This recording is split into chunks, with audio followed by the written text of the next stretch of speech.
நூற்றி நாள் ஆக்கியிருக்காரு அவரு. 100 நாள் 125 நாள் சொல்லியிருக்காரு அவரு. நான் ஜெயிச்சா இல்ல 100 நாள் நடக்குது, நான் ஆட்சி வந்தா 25 நாள் ஏற்றி 125 நாள் பண்ண சொல்லியிருக்காரு மோடி சொல்லியிருக்காரு. ஆனா எடப்பாடி 150 நாள் ஆகுது நான் அப்படின்னு அவர் சொல்லியிருக்காரு. அவரு 100 நாள் திமுக தான் சொல்லுவான். நீங்க வேலை செய்யற இடத்துல எல்லாம் எடப்பாடியார் வந்தாருன்னா மோடி வந்து மொத்தத்தில் கழிச்சிருவாரு, 100 நாள் வேலையே இருக்காது அப்படின்னு போய் சொல்லிட்டு இருக்காங்க. உங்ககிட்ட வேலை செய்யற இடத்துல இருந்து இந்த பணிதள பொறுப்பு அட்ரஸ் போடுறாங்களா அவங்களே சொல்லுவாங்க. பொய்யான தகவல் அந்த பேச்சை நம்பாதீங்க. எடப்பாடியார் வந்தாருன்னா 125 நாள், இது 150 நாள் கண்டிப்பாக ஏற்றுவார். சம்பளமும் ஏற்றி தர சொல்லுங்க, 300 ரூபாய் தர சொல்லுங்க. அதனால் கண்டிப்பாக ரெட்டையில ஓட்டு போடுங்க.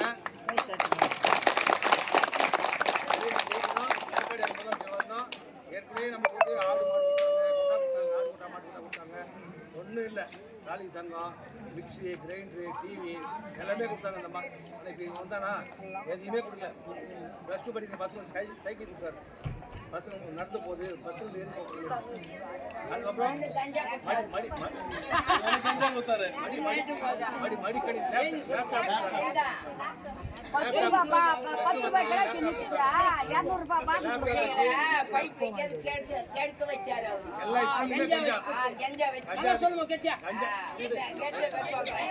கஞ்சா விற்கிறது ஏஜென்ட், அந்த கஞ்சா விற்கிறது கூட ஏஜென்ட், அந்த ஏஜென்ட் யாருன்னா திமுக தான் ஏஜென்ட். ஹோல்சேல் பிசினஸ் பண்றான்.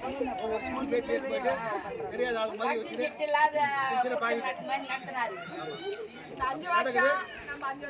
இதெல்லாம் இல்லாம நல்ல சுத்தமான கவர்மெண்ட், பெண்களுக்கு பாதுகாப்பு வேணும், நல்லா படிக்கிற பசங்க நல்லா படிக்கணும் அப்படின்னு நினைப்பிருக்கிறவர் தான் எடப்பாடியார். அதனால எடப்பாடியார் கூட நம்மள மாதிரி வில்லேஜில் பிறந்து வந்து இன்னைக்கு சிஎம் ஆனவர் தான் அவர். ஆனால் ஸ்டாலின் அப்படி இல்லை. பரம்பரையாக பணக்காரன் எங்கேயோ ஆந்திராவில் இருந்து வந்து சேர்ந்தவன் யாரு? ஆந்திராவில் இருந்து வந்து சேர்ந்தவன் கருணாநிதி. தாத்தா காலத்தில் சாதாரண ஒரு கோயிலில் மத்திய வாசி தான். அப்படிப்பட்ட குடும்பம் என்ன செய்யணும்? எடப்பாடிக்கு ஓட்டு போடுங்க, ரெட்டையாளிக்கு ஓட்டு போடுங்க. கஞ்சாவே இருக்காது. தூய்மையான ஆட்சி, போதையில்லாத ஆட்சி, போதையில்லாத ஆட்சி.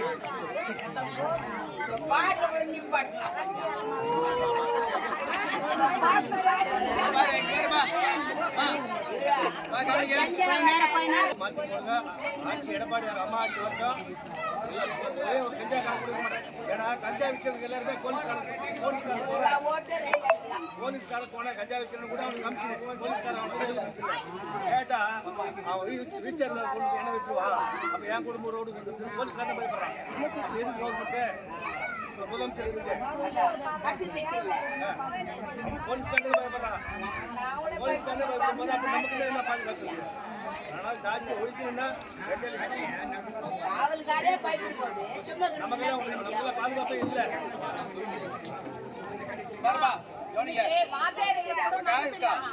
எல்லாருக்கும் வணக்கம். போன 5 வருஷத்துல நம்ம ஊருக்கு எதுவுமே சேவை போனாங்க. அதுக்கு முன்னாடி வந்து அண்ணனுக்கு ரொம்ப நம்ம ஊரே சரி காலில் ரொம்ப நன்றி கடன். அண்ணன் உங்களுக்கு விஷயம் தெரியாது. இவர் அண்ணன் இருக்கும்போது தான் நம்ம தான் ஃபர்ஸ்ட் சுருகுமிக்கு தெருப்பழா இருக்குது நான் சொல்லி எல்லாரும் வீட்டோடு குழப்பம். இது ஒரு பெரிய பிரச்சனை இருக்குதுன்னு 1,58,000 கோடியை வந்து செல் பண்ணி 5 டேங்க்கும் வீட்டுக்கு பையா ஏற்பாடு பண்ண யாரும் கேட்கலாம்.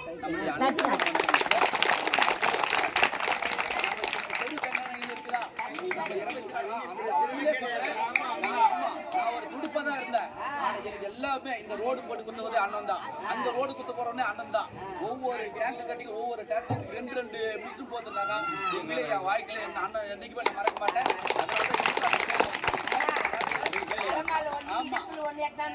இல்ல எனக்கு குடிக்க கூடாதுன்னு முயற்சி பண்ணாங்க. அப்போ இவனுக்கு குடிக்க கூடாது பஞ்சாயத்துக்கு. ஆனா நைட்டோட நைட்டு ஏஸ் வாங்கி கொடுத்து நீ கட்டலான்னாரு. அவ்வளவு வசதி எனக்கு இல்லைன்னா ரைட்டு நான் யாரும் ஒன்று இது பண்ணி கொடுக்கணும். இன்னைக்கு நிம்மதியா வசதியா இருக்கிறதுக்கு காரணமே ஒண்ணு மீண்டும் 100 தலைவருக்கு நன்றி சொல்லப்படும்.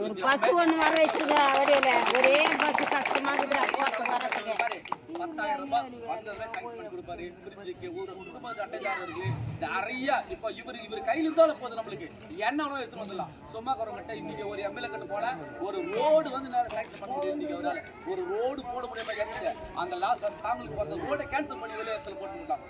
அதெல்லாம் ரொம்ப இருக்கு. அந்த ரோடு எப்படி இருக்கு அந்த லாஸ்ட்ல அந்த பழத்தை பக்கம் நம்மளால போக முடியுதா? ஆனா அதே அண்ணன் இருந்தாரு இன்னைக்கு அந்த ரோடு போட்டிருப்பேன். மார்ச் வந்தா நம்ம பண்ணிடலாம். முதல்ல ரோடு போட்டிருப்பேன். மழை வந்து போக முடியாது. அதெல்லாம் மனதில் நினைச்சுக்கினே கண்டிப்பா நம்மளாம் வந்து சேர்ந்து 2 லட்சத்துக்கு ஓட்டு போட்டு பண்ணா அண்ணன் கண்டிப்பா சேர்மன் ஆயிடுவாரு. இவருடைய கண்ட்ரோல் வந்துருச்சா அதுக்கடுத்தது எம்எல்ஏ கிட்ட என்னென்ன ஸ்கீம் வேணுமோ நம்ம பஞ்சாயத்துக்கு சொல்லலாம் செஞ்சுக்கலாம். தைரியமா நைட்டு 10 மணிக்கு போய் ஆனா அப்படின்னா கூட நம்மளுக்கு பதில் சொல்லாரு. நீ எங்கன்னா விசிறி போட்டா ஒரு பிரயோஜனம் இல்லைன்றதுல நல்லா உங்களுக்கு நல்லா கொஞ்சம் மூளைக்கு வேலை கொடுத்தாதான் நம்ம இது என்ன பண்ண நம்ம ஜெயிச்சு நம்ம மேலே முன்னே வர முடியும். அதனால அண்ணனுக்கு வந்து இதுக்கு கூட கோடி நன்றி சொல்றேன்னா இன்னைக்கு சிட்டியில் கூட கிடையாது அவ்வளோ வசதி எல்லாம். இப்போ செருப்பு போய் பாரு ஒன்றும் கிடையாது. அக்ரவர் போய் பாரு ஒன்று போய் நிற்க கூட முடியாது அந்த இடத்துல.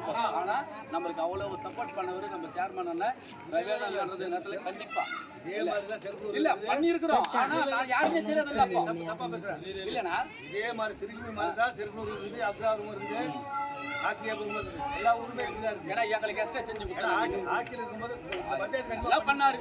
எங்களுக்கு எதுவும் எங்க பெருமை நான் சொல்லிக்கிறேன் அவ்வளவுதான்.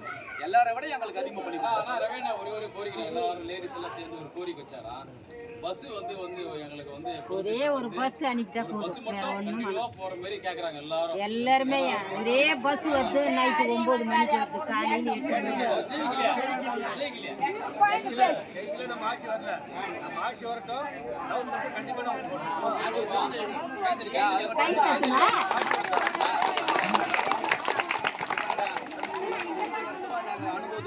காட்டு லேண்டு அது ரொம்ப நாளாக சொல்லினாங்க தெரியுமா? 100 வருஷமா அந்த காட்டு லேண்டு ரொம்ப பிரச்சனை போயினாங்க. அவங்க கொடுத்துட்டாங்க ஃபாரஸ்ட்லேருந்து. இப்போ அதை வந்து பட்டா வாங்க அப்படின்னு 100 வருஷம் போராடுங்க. நம்ம பிரித்து கொடுத்துருவாங்க. அது பிரச்சனை நம்ம பிரித்து கொடுத்துருவாங்க நம்மளுக்கு. அதனால அது பட்டா ஒன்றுக்கான முயற்சிகளை வந்து நீங்கள் ஈடுபட்டு அண்ணன் கட்ட சொல்லி வாங்கி 79 ஹெக்டர் எனக்கு நம்மளுக்கு. ஆமாம் ஹெக்டர் ஒரு 2 ஏக்கர் 3 ஏக்கரா இருக்கும். ஒன்றும் அதுக்கு கரண்ட் இல்லாமல் இது இல்லாமல் ஆனால் ஃபாரஸ்ட்கார் வரமாட்டான். அது வந்து இருக்குது. அதை கெட்டு நின்று அண்ணன் பண்ணிட்டு நீங்கள் ஒரு வாக்குறுதி சொல்லிட்டீங்கன்னா கவர்மெண்ட் வந்துச்சுன்னா இது நாளைக்கு எடப்பாடி நாளைக்கு கொண்டு போய் அதில் மனசு பேர் பேச வைக்கலாம்ண்ணா.